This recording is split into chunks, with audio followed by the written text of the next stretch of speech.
Hi friends, welcome back. I'm Elaine and I'm living with autoimmune disease, and I am well into my second week of Xifaxan, which brought me to sharing my experience with SIBO and my experience with the antibiotic Xifaxan. Before we get into this, just so you know, there's going to be a lot of discussion around poop.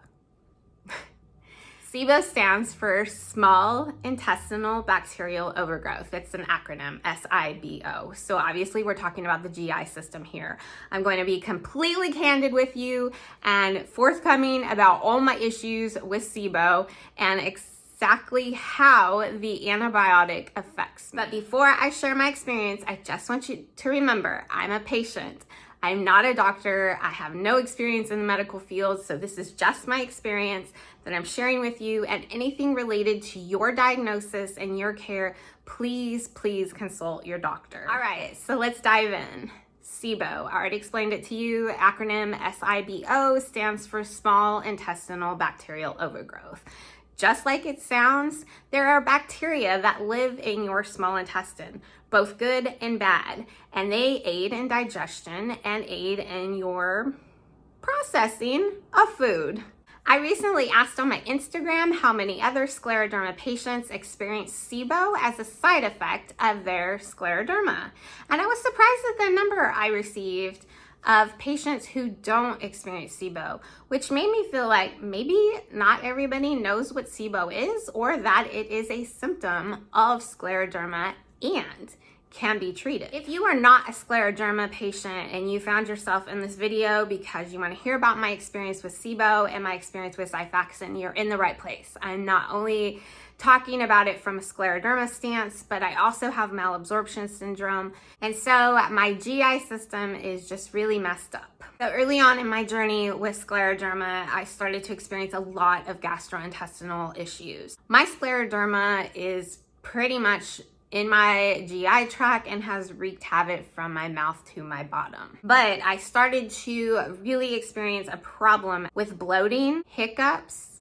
feeling of fullness, having to go to the bathroom, big potty, multiple times a day, and diarrhea. I knew that something was off. I have a gastroenterologist who specializes in inflammatory bowel disease, which is autoimmune disease of the gastrointestinal tract. She's very familiar with scleroderma and the issues that it causes. She was my gastroenterologist even before my scleroderma diagnosis because I am a patient who has malabsorption syndrome. And if you haven't seen my video on that, I will link that down below if you're interested in watching it. Explaining to my rheumatologist that I was really having a lot of problems with my GI tract and that I thought I needed to go see the gastroenterologist. I am a patient at a teaching hospital, so my specialists all work together on my care. He agreed, he thought that was a good idea. So off to gastroenterology I went. My scleroderma diagnosis was fairly new, so that was new to her. She saw my antibody. We went over exactly what I was experiencing. Hiccups, bloating,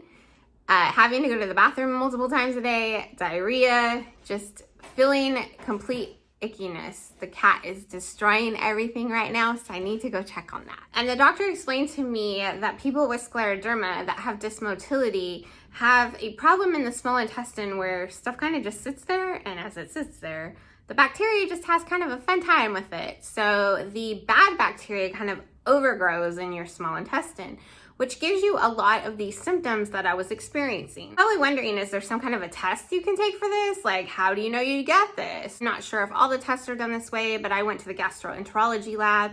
They make you drink this kind of sugary thing.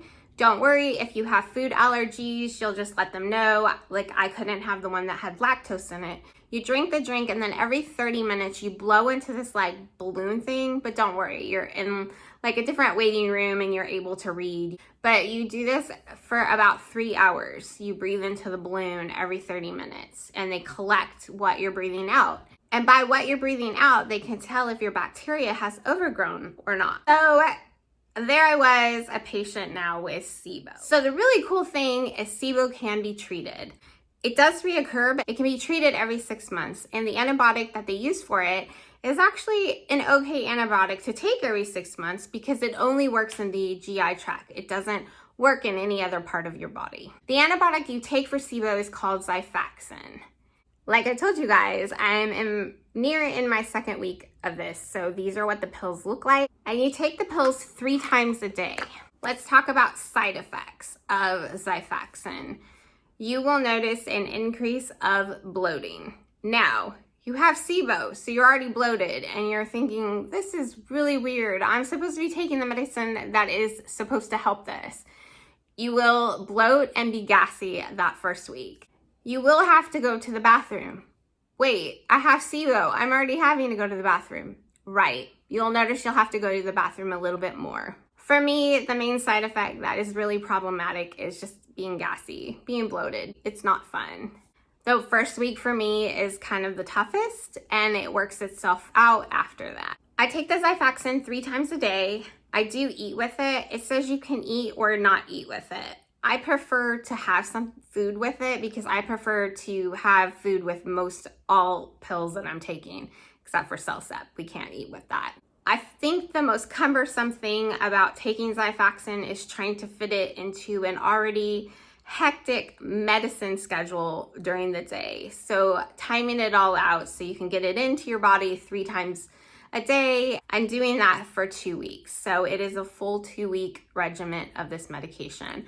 The first time I took this medication, I did take the 2 weeks, and then I took a couple weeks off, and I took another 2 weeks because that was at the beginning of my SIBO journey. How does Xifaxan work? So it kills all the bacteria in your GI tract, good and bad, which means that sometimes people want to take a probiotic after they take the Xifaxan.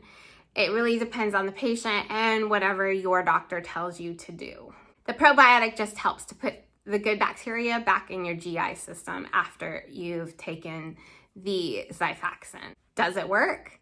It does for me. So I take the Xifaxan and I see a big improvement in my symptoms that I experienced with the SIBO.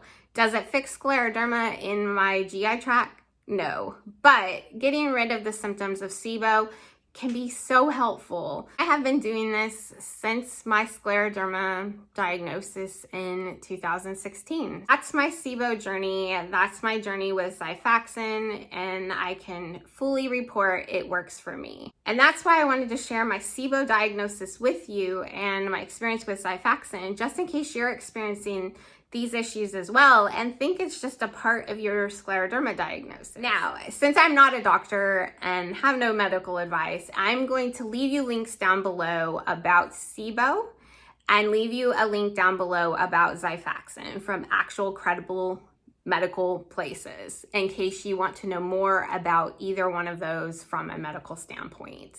If you have any questions about my SIBO diagnosis that I didn't cover here or my experience with Xifaxan that I didn't cover here, leave me a question down below. I will answer it to the best of my abilities, but remember, I'm not a doctor. I can't give you medical advice. If you like this video, please give it a thumbs up. If you haven't yet subscribed and you would like to come along on my adventure, I would love to have you. The more friends, the more better. Please hit the subscribe button. My adventure is sometimes fun. It is sometimes medical, but it is always an adventure. Thank you for watching, and until my next adventure, go have yours.